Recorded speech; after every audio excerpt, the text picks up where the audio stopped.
stuff I want to share this morning is at the same time exhilarating to me and gut-wrenching to me.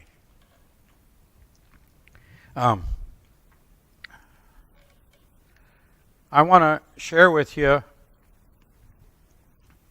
my testimony centered around the phrase, if I never do another thing in my life.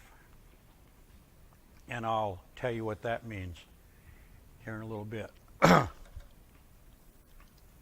And if you were reading this in a book, which you probably won't,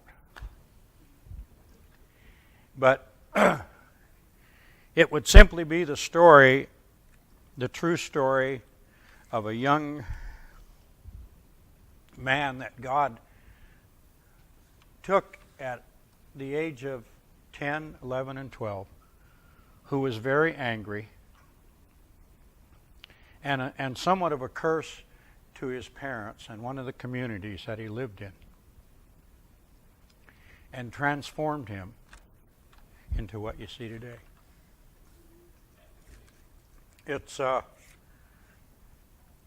I'm coming up on my 54th spiritual birthday. This Thursday, September 1st, will mark 54 years since I gave my heart to the Lord. September 1st, 1962, at Harbor Home Christian Serviceman Center while I was in the Navy. It was a Christian Serviceman Center located about 5 miles south of San Diego. I was AWOL at the time, absent without leave. And I'll tell you more about that in a few minutes. I was born 74 years ago, this last July 1st in Austin, Minnesota. And at the age of 4.5, came to California by train. The train was loaded with soldiers that were in the process of coming home from the war. And we came into Oakland, California, and then took the ferry from Oakland over to San Francisco. And then we took the Greyhound bus. With my mother, myself, 2 of my brothers. My dad was already here in California. My dad was a long-haul truck driver at the time. And he traveled from the Midwest, did the northern route, came to the coast, and then on down. And he would come and stop and offload his stuff or load stuff up at the railroad yard in South Fork. How many of you remember the railroad yard in South Fork? Kenny does, I know. And freight trains used to come in and out of there, some passenger trains. And Pop came in there one time, and they'd had a fire in the yard, in the railroad yard, and burned a bunch of lumber. And they were going to throw the lumber away. And my dad, whose parents lived over on Lower Salmon Creek at the time, they were constantly, every time he would come to this area, he'd stay with his mom and stepdad, and Grandma was always saying, you got to move Bert and those kids out here. You're too far away. You got to move them out here. And so he saw all of that lumber that they were going to throw away, and he says, I'll take it. Not having the slightest idea what exactly he was going to do with it. But he wound up, after we got out, he sent for us. We got on the train. I don't know where the money came from to do that, but all I know, we were on the train having fun, getting into Army guys' lunches and everything like that. And so we came out, and Bill Kluke, how many of you remember Dorothy Kluke, who was a teacher at South Fork High School? Did you ever meet her husband, Bill? How many of you met her husband, Bill? Bill Kluke was the postmaster in Miranda. And my dad had arranged for him to meet, because he was out of town hauling stuff. And my dad had arranged with Bill Kluke to meet us at the bus stop there in Miranda. Bill Kluke was a postmaster in Miranda. So he met us there in the middle of the night. We stayed at his house. Early the next morning, he took us to my grandparents' house over on Salmon Creek. Now, to give you an idea where we lived there on Salmon Creek, if you're coming from the north, the first Salmon Creek exit that you take off, just up on the hill, it's now BLM property, I think, or state park property, or whatever. And that's where we had our house. We built a house right there with that old burnt lumber that we got from the yard. And all Dad did, I found out later, he just hosed it off. And we built our house. And so inside and out, and it was nice and cozy, not much necessary to look at, but it was great. It was comfortable. It was home.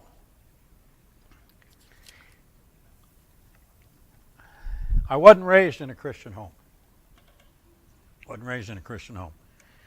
But I was allowed to go to church.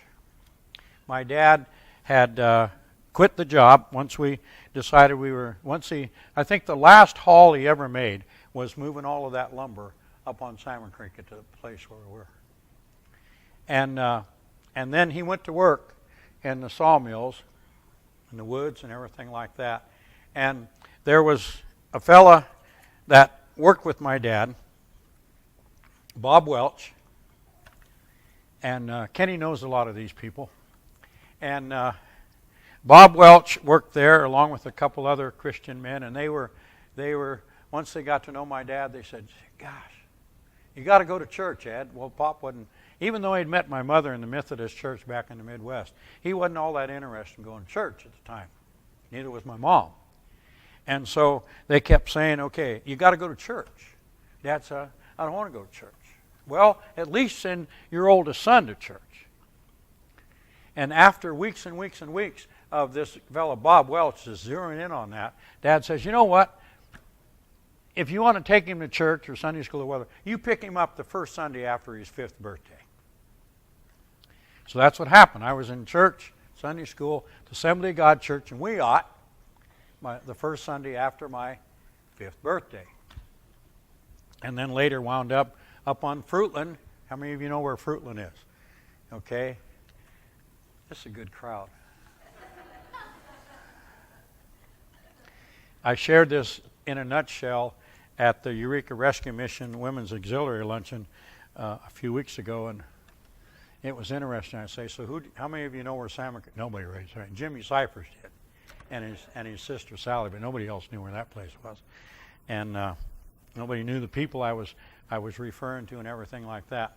But I trust they were blessed. Anyway, fast forward to July 12th, 1952. Dad died. My dad died at the age of 34. My mother was 27 years old. Had 7 children, and I was the oldest at 10. The youngest in the family, my brother Randy, who lives in Phillipsville, was 3.5 months old. Tough time for me. My dad and I were very close. Very, very close. He was a soft-spoken man, but a heavy drinker. That's what killed him. And I determined, when I discovered what had happened to Dad, why he died, that I wasn't going to go down that same path. I almost did. Share that with you in a minute. Almost did, but I didn't. Well, my mother didn't know how to drive. And she needed to get in a place where she didn't want to learn how to drive at that point. She would years later. But she didn't want to know how to drive. So we pulled up stakes. I wasn't around when that happened. I was with a good friend of my dad's down in the Anderson Valley area, Boonville. This one fella worked down there. My mother knew, she shared with me later, years later, she said, I knew that you would object to moving off of the hill in Salmon Creek. Because, see, all of my cousins, and they lived up there. We had a great time. All my friends, a lot of friends were up there, both on Lower Salmon Creek, Upper Salmon Creek. And so my mom, years later, well in her 80s, would say, Tommy, I got to tell you something. And she told me. She says, the reason I sent you away for 2 weeks was so that you wouldn't be around to protest the move that we were going to make from Salmon Creek to Myers Flat. And I would have protested. I would have protested. So I come back from 2 weeks. And I'll never forget, as we're coming back, and we're driving up the old 101, as we got closer to Myers Flat, closer to Salmon Creek, actually, this fellow says, I got something to tell you. Your mother moved. Now, down through my life, my folks have moved 5 or 6 times, but I found them every time. No, just kidding. Anyhow, Mom had moved to Myers Flat. So here's what I had. I had new town, new friends, new school, new teachers. I wasn't happy. I didn't like the teacher. Matter of fact, I couldn't stand her. I come short of saying, I wrote this down initially a week or so ago, and I think I even hated her. But I scratched it out because I didn't want to tell you that this morning. But now that I've told you, it's cat's out of the bag. So, get the picture with me. I was fatherless, friendless at that point, schoolless. I didn't like the school. I may not have even been in that school because I didn't like it. I was hopeless, and I was very angry, very angry.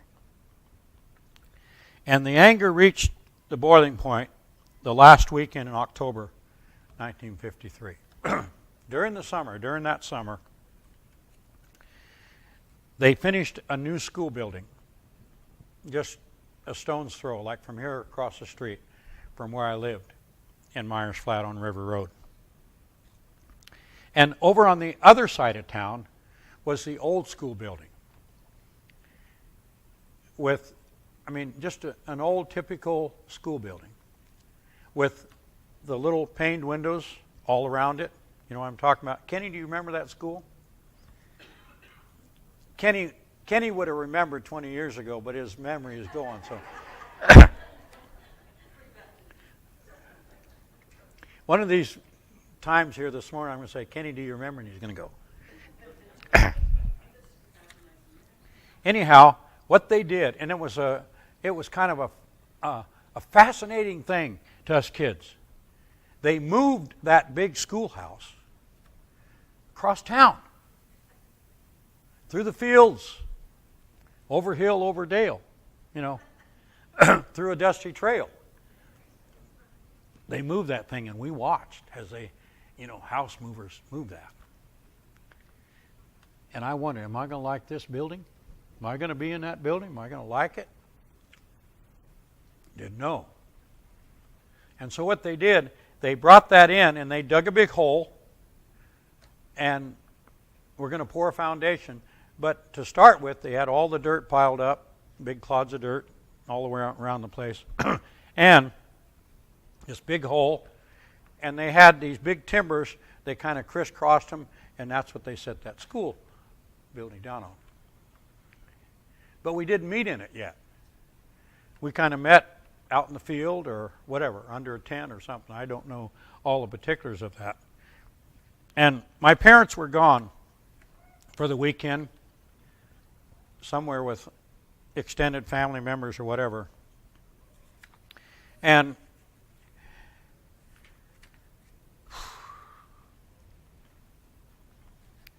My anger and frustration, hopelessness, schoolless, all that stuff that I just mentioned, reached a boiling point. And I went over and I was sitting on the dirt there at that school building. And such anger swelled up inside of me that I got up and I began to throw dirt clods at that school. And by the time I got done, I'd broken just about every window in that school building. Not proud of that. It's just what happened. And one of the school teachers, Jack King, how many of you remember Jack King? Jack King lived there in Myers Flat. He heard the glass shattering. And he came out. And I saw Jack King coming across the field. And I ran. Good news for me. Bad news for me, I ran inside my house.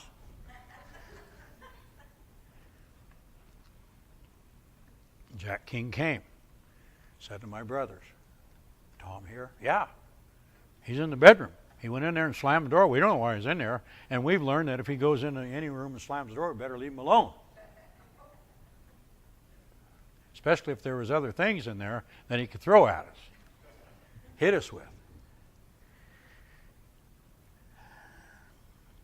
Jack didn't do anything about it, but he called the principal of the little elementary school, Mrs. Wright, lived up Salmon Creek. Told her about it. Bottom line is, I get booted out of school. First time in many that ever got booted out of school. But I got booted out of school, and here's the rub, folks. Nobody wanted me. Because word in a community spreads fast. Okay? They didn't want me at Wyatt. They didn't want me in the other schools around the district. Didn't want me down in just across the line in Mendocino County. That was an option, I understood. But nobody wanted me. Now, I didn't know that at the time. But I found out years later that was the case when I was able to examine my record of actions that had taken place on the part of the school board at that time. Nobody wanted Tommy Colbert, the troublemaker. The guy who broke all the windows. Is he going to get mad at us and break the windows in our school? That's what was going on. But there was one teacher who said, I'll take him. Because, see, he knew my dad. That teacher was a fisherman, and he knew my dad. And my dad, when he would come to the area, he would go out to Shelter Cove and he'd fish. And anybody have an idea who the fisherman and teacher may have been? Mario Maki. And he said, I'll take him. Later, I became Mario's pastor out at Shelter Cove. Years later. Was his pastor when he passed away. Did his memorial service when he passed away. Who'd have thought? Who'd have thought? And Mario would share with me later. He said, so I was this troubled kid. Why would you take me on? And here's what he told me. He says, Tommy, I survived the Bataan Death March, and I felt I could survive you.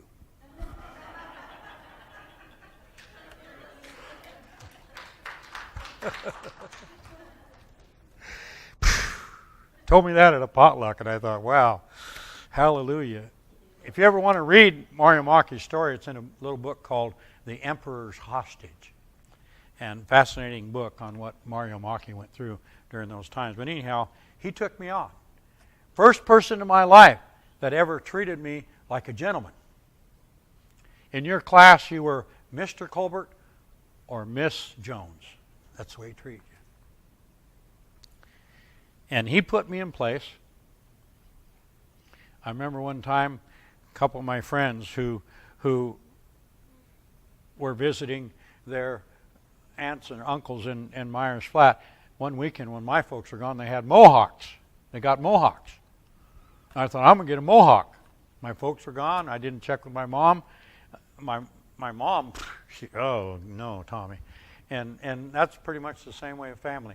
But Mario Maki wouldn't let me in the class because it was destructive and a distraction. So he took my desk and he sat down in this little office and he told me, he says, I'm going to have to put you out in the corner here of the playground and we'll make sure you get all your studies, you do them right and everything. And he says, when your hair grows out a little bit, then you can come back into class. Other than that, you're going to be a distraction. And so it took a few weeks for that to grow out, and I got back in the class. But I didn't look at that.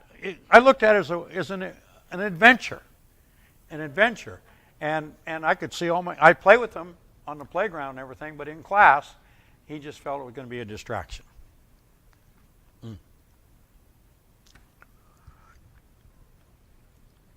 When I hit the 7th grade, during the summer, late summer, my 7th grade, and I didn't know this at the time. I thought it was just going to be an adventure in Montana for a year. My mother would share with me later that she said, I shipped you off because you were a distraction. You were trouble. Because she said, every time I went to the market, Myers Food Center, and especially if people knew that I was Tommy Colbert's mother, I was always the mother of the kid who broke all the windows in the school building. Plus, I was just trouble. My name wasn't Aiken, which means trouble, but I was trouble. And so Mom would tell me later, I shipped you off to save the family some embarrassment at home and in the community. Pretty good experience in Montana. I enjoyed that with one of my uncles. Then I was back to California for grades 8 to 12, graduated in 1960 from South Fork High School, near the bottom of my class. And I didn't realize how close I came to not graduating till I went in the Navy, and I wanted to go to a community college. And so I sent for my own transcript. You could do that. And they sent me my transcript. I took a look at it. Those of you, Jane was around South Fork at that time. And we had, in order to graduate, you had to have 220 credits. I don't know how it is now, but that's the way it was then. And I took a look at my report card, and I took a look at my record there when I was in San Diego.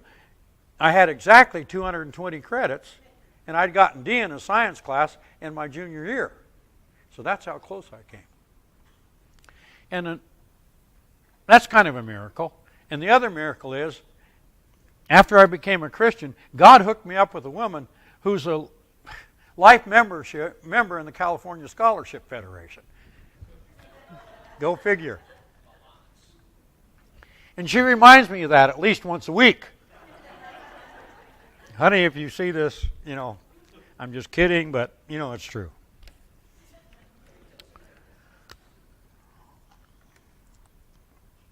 July 1962, right out of high school, I joined the Navy. And I thought, here's a new adventure. But the bottom line was, folks, loneliness, low self-esteem, some anger were still there.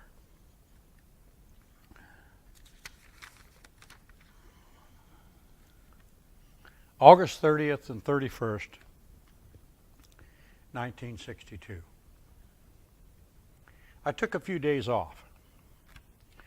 Just leave, they would call it in the Navy. Took a couple days off. And I got drunk, really drunk. I had turned to drinking quite a bit for those first couple years I was in the Navy. And I had a room that I had set aside there at the YMCA in San Diego. And I was scheduled to stand duty on September 1st, 1962, Saturday. It was a Saturday. And I woke up at 10 a.m., 2 hours past the time that I was supposed to stand duty. And so I thought, well, I'll go back. Then I thought, no, I won't. And I began to plot.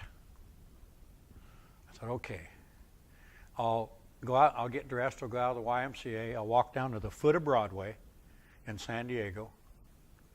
The YMCA was on Lower Broadway in San Diego. I'll walk down the foot of Broadway, which was Pacific Coast Highway, 101, and I'll hitchhike home. I'd done that a few times in the 2 years. Never had a problem getting a ride. There was one time that from San Diego to Myers Flat, I got 3 rides. 3 rides and I was home. So I thought, going to happen again. And I had it all planned. My parents had 40 acres in the Redwoods, all kinds of trees, brushes, and stuff like that. I was going to go up there. I had a little bit of money saved. I was going to hide out. I was going to hire my brothers to bring me food. Make sure they didn't let my folks know. And I'd be fine. Wrong. I couldn't catch a ride. I went out there around noon, Saturday, September 1st, 1962, and I couldn't catch a ride. Stood out there for hours, couldn't catch a ride. So I thought, well, I'll go back and talk to Mom Baumgartner. Mom Baumgartner was a kind of a mom and a grandmom to the servicemen that came there to the Y. She was that all rolled into one. I'll go talk to her. Well, she wasn't there. Out sick or something. Well, I'll go back down and try again. This is about 6:30, 7 o'clock, Saturday night, September 1st, 1962. So I come out, I go down the steps.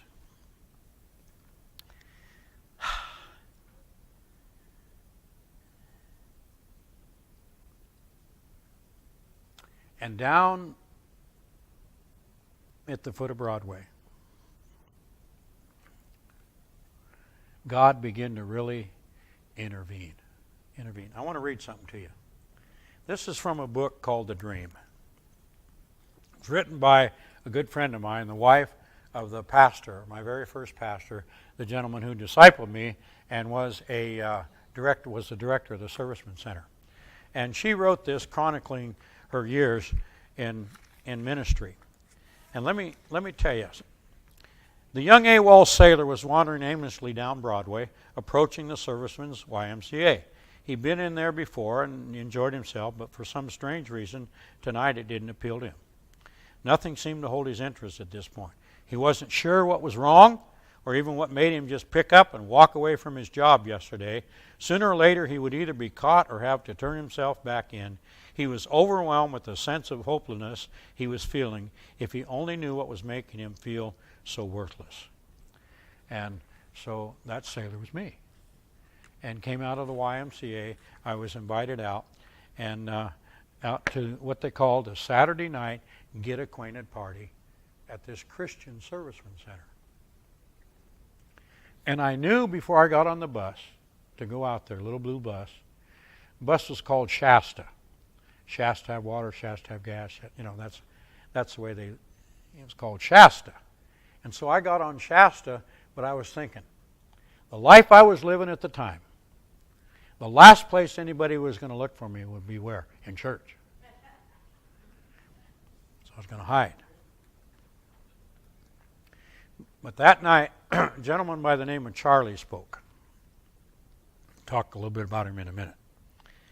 And Charlie said this, as he's winding up what he's sharing. I can't even remember the verses that he used that night. I wasn't taking notes, wasn't interested in taking notes. I was AWOL. I was interested in hiding. And so Charlie said,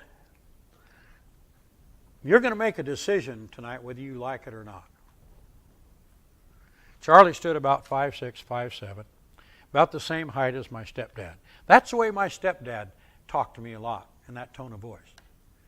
And I told Charlie later, we became great friends. I told Charlie later, I wanted to get up and punch you in the mouth.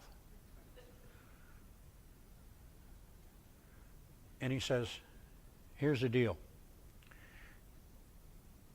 You're going to make a decision to trust Christ tonight and walking out of here knowing you're on your way to heaven. Or you're going to reject him with no guarantee that you'll ever have an opportunity to ask him into your life again.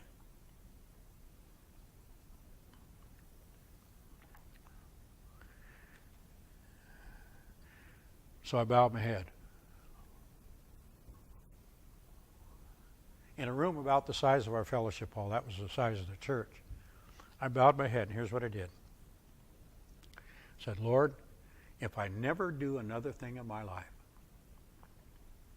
I want to know when I leave here tonight, I'm on my way to heaven. Come in and take over. Guess what? God took over. He came in and he took over. I didn't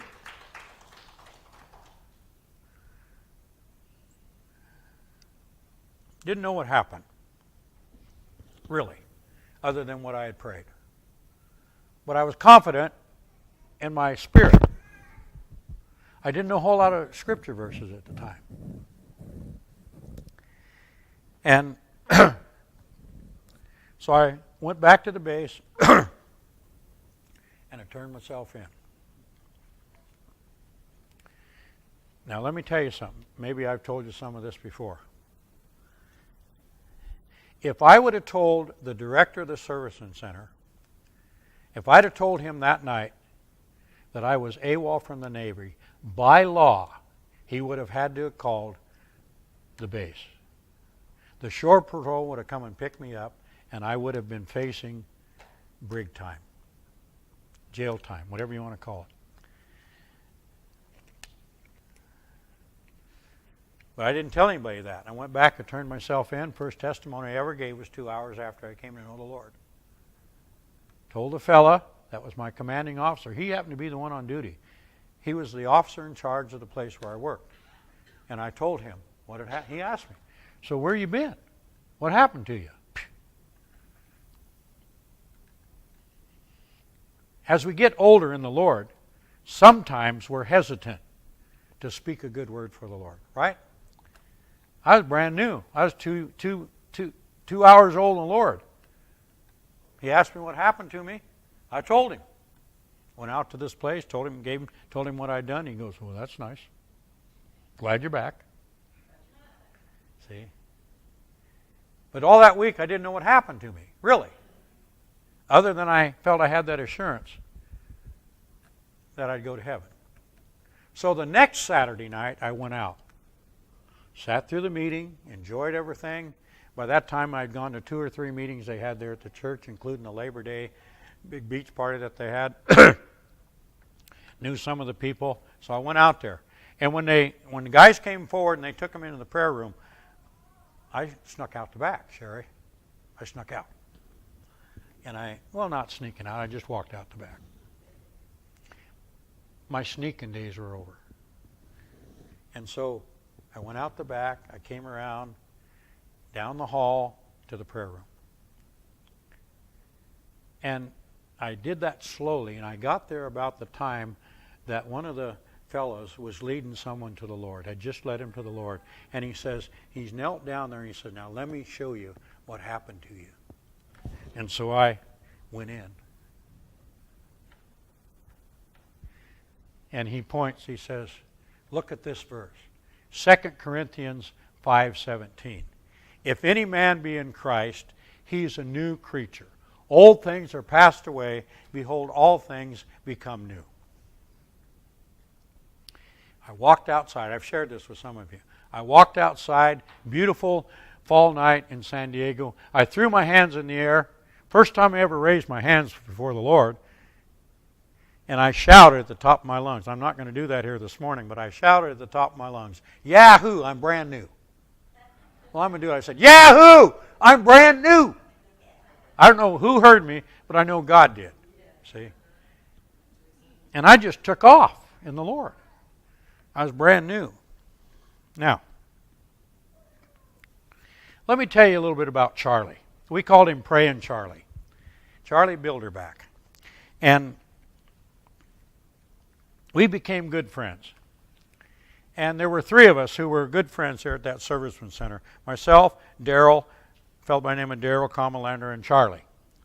And what a joy it was for a few years at the Weock Christian Church when we ministered together, because those 2 families had moved up. And we're sitting around one Sunday up at our place, up on Bridge Creek Road, outside of Myers Flat. We're sitting around reminiscing. We'd had a meal together, and we're reminiscing. We're looking at different photo albums. And one of the pictures in my photo album, big photo album that Nancy put together, was of the Blue Jackets choir at Naval Training Center. And I was in that choir. We sang in church, in chapel. I wasn't necessarily interested in singing in church. What attracted me was the fact that you didn't have to be around the barracks and do anything on Sunday. If you went to that, plus 2 or 3 times during boot camp, you could go off the base and down into the city of San Diego and the surrounding area. And that was an adventure for me. I'm going to join the Blue Jackets choir. I enjoyed singing, couldn't read music, but I knew how to sing. And so this Daryl's wife, Gail, is looking at this album, and she sees this Blue Jackets choir picture. And all of a sudden she goes, "There's Charlie!" If you want to look at it after a bit, here's the picture right here. Over here is Charlie. Here's me over here. And so Charlie's there that day when we're at that house, and Gail exclaimed that, "There's Charlie." And I got to talking to Charlie. I says, "So Charlie, tell me a little bit about it." Charlie says, "For the fellows who were in my camp, in my company, and for the fellows who were in the Blue Jackets choir, I prayed for them every night that they would come to know the Lord." He says, "Some of them I knew names, some of them I didn't." He says, "And just so you'll know, I didn't even know who you were in the Blue Jackets choir. But I prayed for the guys in the Blue Jackets choir that they would come to know the Lord." And less than 2 years after that, Charlie preached the night I got saved. See?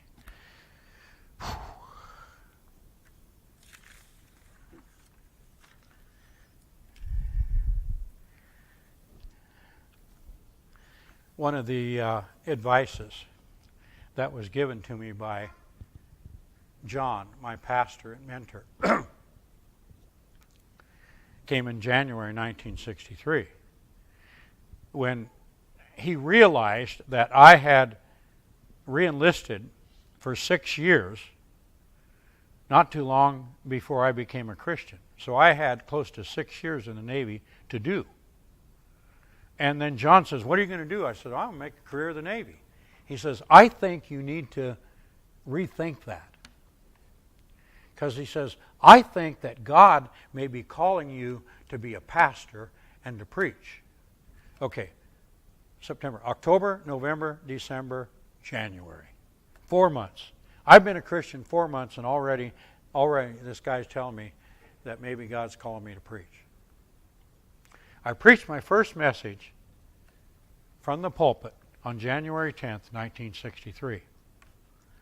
Pastor John had shared with us, he says, "You fellows that I'm discipling, I want to disciple you in such a way that you can preach, pray, or die with 5 minutes notice." And so he drilled Jesus into us. Scripture memorization, the whole work, just drilled Jesus into us. The Word of God into us. And Sunday night, January 10th, 1963, John comes in the church. I'm standing at the back of the church, fellowshipping with some of the people in the church and the servicemen and everything. And, "Pastor, don't ever do this with me, okay?" Because that really put me under stress for a few minutes. John comes by, and he taps me, and he says, "You're preaching tonight." And he heads towards the pulpit. And in light of the fact that he had said, "I'm going to teach you to preach, pray, or die with 5 minutes notice," he turned around and he kind of grinned and he says, "You got 20 minutes notice." I'm thinking, gosh, what am I going to do? What am I going to do? And I turned to what am I going to do? And And boy, they scatter. I said, don't look at us. We ain't going to take your place.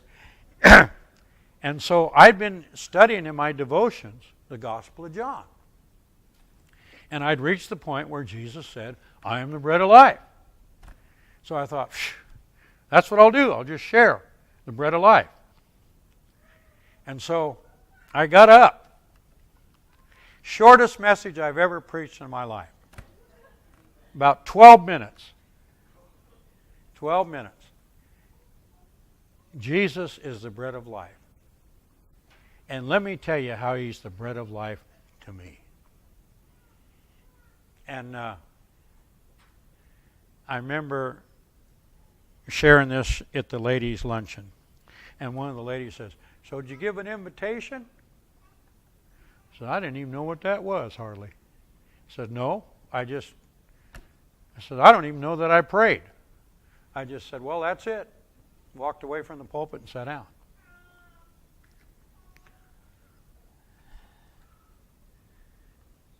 God called me.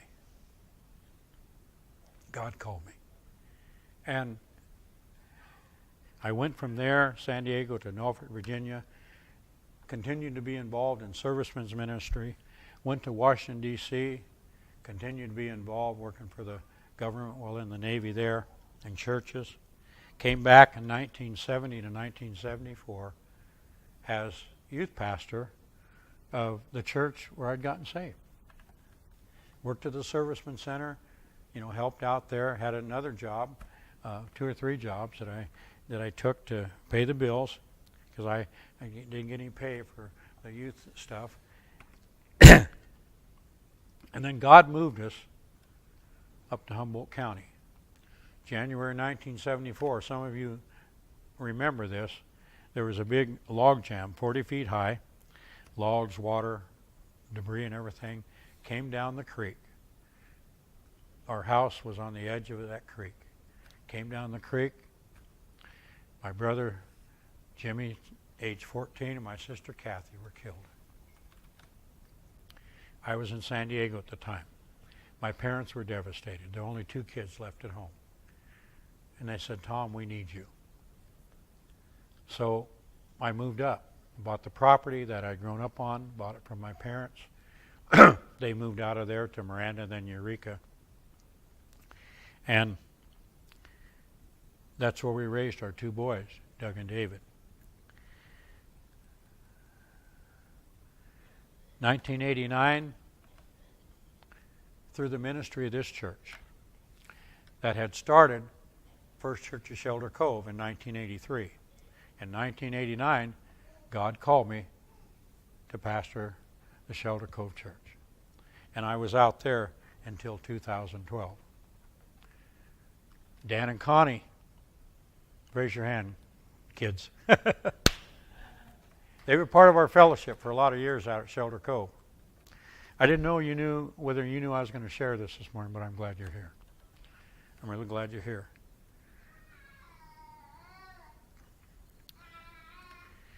In 2012, God made it really clear that primarily because of health reasons for Nancy, that was kind of the impetus, kind of the springboard. She was having back problems, hip problems. We just need to be closer to doctors. So we moved out of Shelter Cove.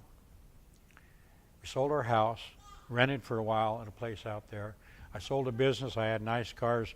I managed nice cars, and then I bought it from Lance there in Garberville and had that.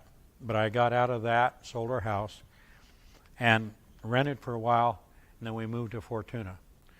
Kind of simultaneous with that, the Lutheran church just up the road here was without a pastor, so I was their pastor for about 2 years. And then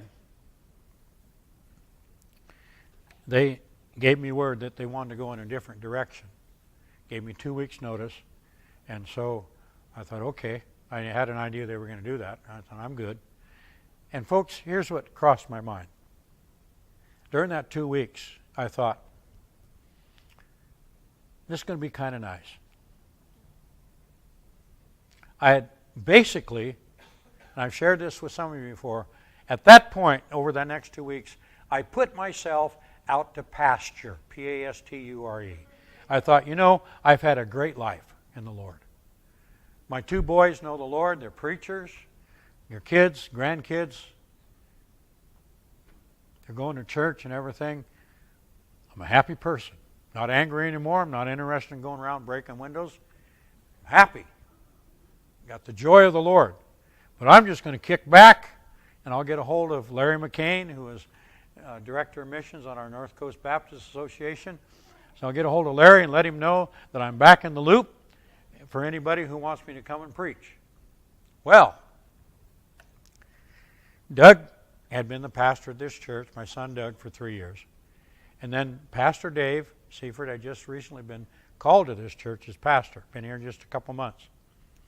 And Jennifer was diagnosed, Doug's wife was diagnosed with stage 4 cancer. And so they had to take a little bit of time off to go for treatment for her. So, and I knew that. So, and I didn't know where we were going to plug in to go to church. I didn't know, for sure. So I come down here to potluck. It's kind of a going away thing temporarily for Doug and Jenny. So we're back here. Pastor comes up to me. Says, I don't know what your plans are, Pastor Tom, but I could sure use you here.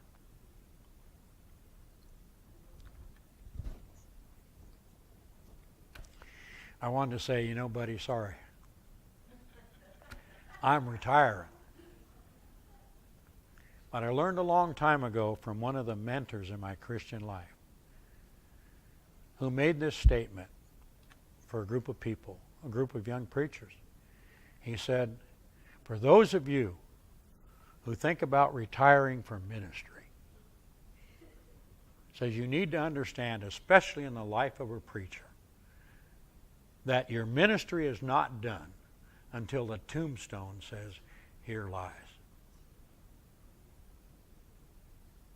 And I remember talking with my son a couple of days after Pastor approached me. And I said, I don't know whether I want to do that or not. And Doug goes, Dad, what happened to? You're not done until the tombstone says, here lies. I told him later, I said, I wanted to reach across the table, crush your hamburger, and slap you. Out of the mouths of babes. So I came in here the following Sunday, taught Doug's Sunday school class. That was around the middle of February 2015, and I've been here ever since. Now, let me tell you this.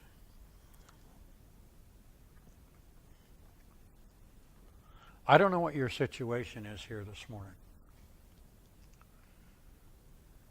but God loves you. All of us are involved. When God saves us, He calls us into some kind of ministry. May not necessarily be preaching, but He calls us, get this now, He calls us into a place of honor.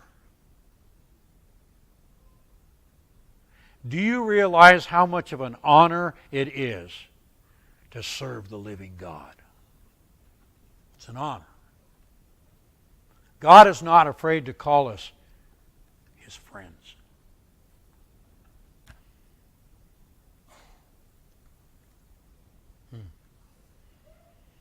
I was at a situation where one of the theme songs of my life when I was 10 years old was, nobody likes me, everybody hates me. Guess I'll what? Go eat worms. See?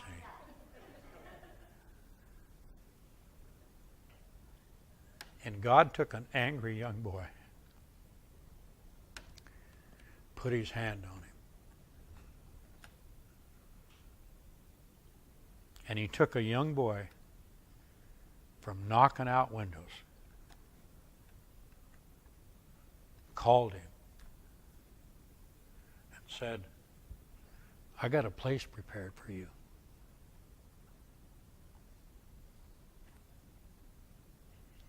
And since He said that, Jesus said, I'm going to prepare a place. I helped my dad build some homes, build some beautiful homes. There's some beautiful homes around. But it didn't take us over 2,000 years to build them. And I can't wait. I can't wait. Can't wait. See? Let me leave you with this. One of the things that was shared with me, latch on to a life's verse that you can carry with you. And I latched on to Philippians chapter 1, verse 6. Being confident of this very thing, that he who has begun a good work in you will complete it, will bring it to completion until the day of Jesus Christ.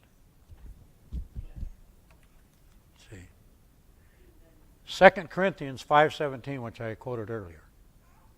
See, that's the first verse I came across, and I've never forgotten that one. Philippians chapter 1, verse 6.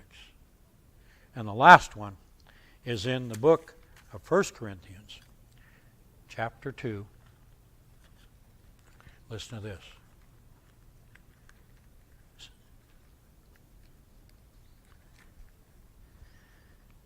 It's written, no eye has seen, no ear has heard, no mind has conceived what God has prepared for those who love Him, but God has revealed it to us by His Spirit.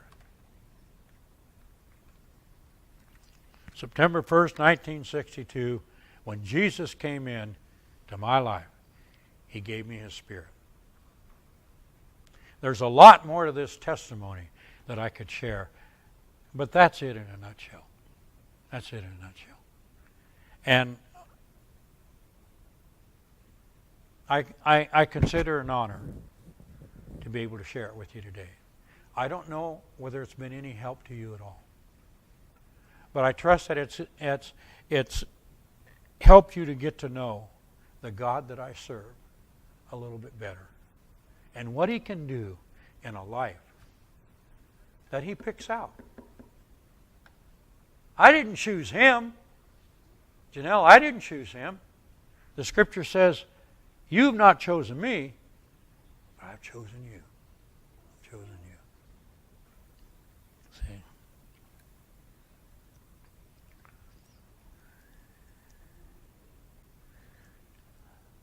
We're going to close with a song.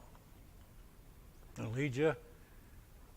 And it's a song that's dear to me because the night I was saved, we played a little game there in that Saturday night Get Acquainted party. And remember the game that we may have played when we were kids, Upset the Fruit Basket? You remember that game? Where you went around and all of a sudden the music, they'd pull the thing off the record and the record music would stop and then you'd scramble for a chair?